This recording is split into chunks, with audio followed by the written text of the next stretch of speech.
British council کے gold partner oils institute SLS میں تقریب تقسیم اسناد و ٹریفک آگاہی سیمینار سرائے عالمگیر سے ڈاکٹر تصور حسین مرزا کی رپورٹ کے مطابق تقریب کے مہمان خصوصی ٹریفک پولیس کے سب انسپکٹر ہارون رشید نے ٹریفک آگاہی پروگرام میں اسٹوڈنٹس کو ڈرائیونگ لائسنس بنوانے کی تلقین کی اور ٹریفک قوانین پر لیکچر دیا۔ انہوں نے موٹر سائیکل سواروں کو لازمی ہیلمٹ کا استعمال کرنے کی تلقین کی، جبکہ اس موقع پر مینیجنگ ڈائریکٹر SLS کالج سرفراز ملک نے DSP ٹریفک پولیس طارق شفیق کا ٹریفک آگاہی پروگرام کے انعقاد پر شکریہ ادا کیا اور اس بات کا اعادہ کیا کہ سول کمیونٹی اور خاص طور پر تعلیمی اداروں میں ایسے پروگرامز کے انعقاد سے بڑھتے ہوئے ٹریفک حادثات میں کمی لائی جا سکتی ہے۔ انہوں نے IG پنجاب کی طرف سے موٹر سائیکل سواروں کے لیے بغیر ٹیسٹ کے ڈرائیونگ لائسنس دینے کی مہم کو سراہا اور کہا کہ اس موقع سے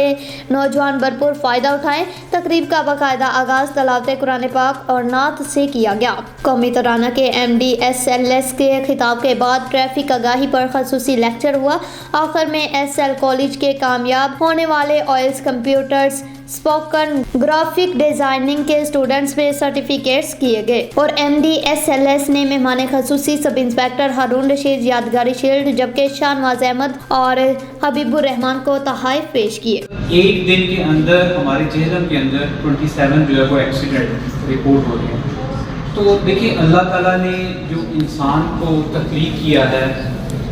اس کو بڑے مشکل مرحلے سے گزار کے جو ہے وہ اس کی تخلیق ہوئی ہے، اور آپ کو پتہ ہی ہے کہ جب حضرت آدم علیہ السلام کو تخلیق کیا گیا تھا تو ابلیس نے جو ہے وہ سجدہ کرنے سے جو ہے وہ انکار کر دیا۔ میں 20 لاکھ ایک سنگل